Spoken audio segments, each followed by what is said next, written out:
ਹੁਣ ਤੁਹਾਨੂੰ ਸਿੱਧਾ ਲੈ ਚਲਦੇ ਹਾਂ ਚੰਡੀਗੜ੍ਹ, ਜਿੱਥੇ संबोधन किया जा रहा है राज्यपाल दे वल्लों। कोई प्राइवेट स्कूलों से कम नहीं है, बहुत अच्छा इंफ्रास्ट्रक्चर इनका।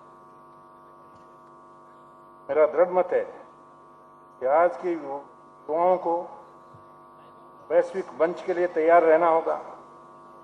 मुझे पूर्ण विश्वास है कि नई शिक्षा नीति उनके रास्ते में आने वाली किसी भी बाधा को दूर करने के लिए उनमें विश्वास पैदा करने में महत्वपूर्ण भूमिका निभाएगी। मुझे ये बताते हुए खुशी हो रही है, शहर के छात्रों के समग्र विकास के लिए हमने अत्याधुनिक स्पोर्ट्स कॉम्प्लेक्स का निर्माण किया है, जहां इनकी स्थापना के बाद से यहाँ आने वाले लोगों की संख्या में काफी वृद्धि देखने को मिली।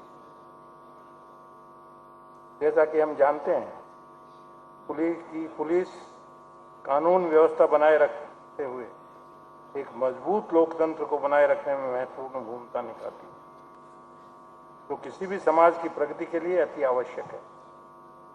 जो समाज के कमजोर वर्ग की रक्षा व्यवस्था की सबसे महत्वपूर्ण कड़ी है। उन्हें कानून व्यवस्था बनाए रखने के साथ साथ लोगों की शिकायतों को दूर करने की बड़ी जिम्मेदारी दी गई है। वहां हमने नागरिकों को पुलिस सहायता प्रदान करने के लिए समय की मांग अनुसार ई-बीट, ई-साथी प्रणाली, आपातकालीन प्रक्रिया प्रणाली, मोबाइल ऐप जैसे नवीन तरीकों के साथ कानून और व्यवस्था के उच्च मानकों को बनाए रखा। जैसा कि हम सभी जानते हैं कि शहरीकरण एक अंतहीन प्रक्रिया है। हमारे शहरों के संसाधनों पर बढ़ते दबाव से निपटने के लिए पर्यावरणीय, सामाजिक और आर्थिक स्थिरता समय की आवश्यकता है। आज टेक्नोलॉजी ने हमारे जीवन में पूरी तरह से क्रांति ला दी है। जैसे जैसे शहरीकरण में विस्तार होता जा रहा है, हम स्थिरता बढ़ाने और अपने नागरिकों की बेहतर तरीके से सेवा करने हेतु स्मार्ट तकनीकों को अपना रहे हैं। हम क्लीन सिटी, ग्रीन सिटी और स्मार्ट सिटी के थीम पर काम कर रहे हैं और हमारी योजना 2030 तक चंडीगढ़ को कार्बन मुक्त बनाने की। क्लीन सिटी थीम के तहत शहर में 3 मटीरियल रिकवरी फैसिलिटी सेंटर कार्यशील। इसमें अब हमारा शहर वैज्ञानिक रूप से प्रतिदिन लगभग 550 टन कचरे को संसाधित करने में सक्षम हो गया है। बीच के 1.5 साल में तकलीफ हुई, कुछ कॉन्ट्रैक्टर ठीक से काम नहीं कर पाए, कुछ बदले गए, कुछ के कॉन्ट्रैक्ट नहीं बढ़ाए गए, कुछ प्लांट खराब हो गए।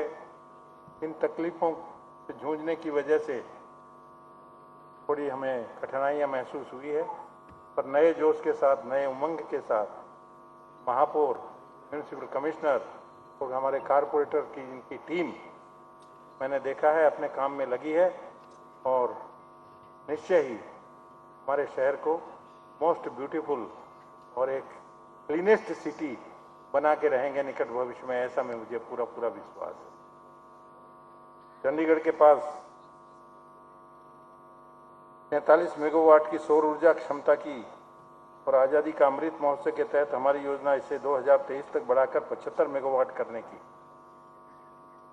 स्मार्ट सिटी थीम के तहत चंडीगढ़ GIS आधारित सिटी मैपिंग के लिए हवाई, मोबाइल दोनों तरह की लाइट डिटेक्शन एंड रेजिंग तकनीक का उपयोग करने वाला देश का पहला शहर।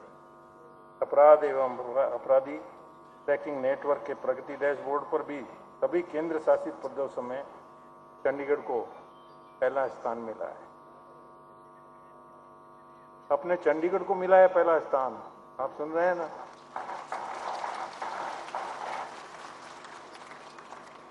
आजादी के बाद से ही पुलिस व्यवस्था में सुधार सभी सरकारों के एजेंडे में रहा है। मुझे ये बताते हुए गर्व हो रहा है कि धनास में पुलिस हाउसिंग कॉम्प्लेक्स का निर्माण पुलिस कल्याण की दिशा में हमारे द्वारा उठाया गया एक कदम है। कॉम्प्लेक्स में 1560 घरों सहित हाई स्कूल, सामुदायिक केंद्र, शॉपिंग सेंटर आदि शामिल। हम सभी खाकी वर्दी में इन लोगों द्वारा निभाई गई निस्वार्थ सेवाओं के ऋणी। सरकार की ओर से इन वर्दीधारी मेहनतकश लोगों के लिए एक छोटा सा कदम है। इंटीग्रेटेड कमांड कंट्रोल सेंटर के उद्घाटन से अब हमारे पास शहर भर में होने वाली विभिन्न प्रकार की गतिविधियां संबंधी वास्तविक समय की जानकारी हो। अभी माननीय गृह मंत्री जी के शुभ हस्ते का उद्घाटन हुआ है। मैं तो इतना आधुनिक केंद्र पहली बार देखा हूं। अब इतना आपको सावधान करता हूं और आपके माध्यम से अपने चंडीगढ़ के सभी भाइयों और बहनों को कि अब सिग्नल तोड़ नहीं सकोगे आप, क्योंकि जहां यदि आपने सिग्नल तोड़ा तो पकड़े जाओगे। और कचरा भी साफ सफाई में भी, कचरे के जो ट्रक जाते हैं ना, कचरे के ट्रक ने यदि कहीं बंक मारने की कोशिश की तुरंत पकड़ा जाएगा।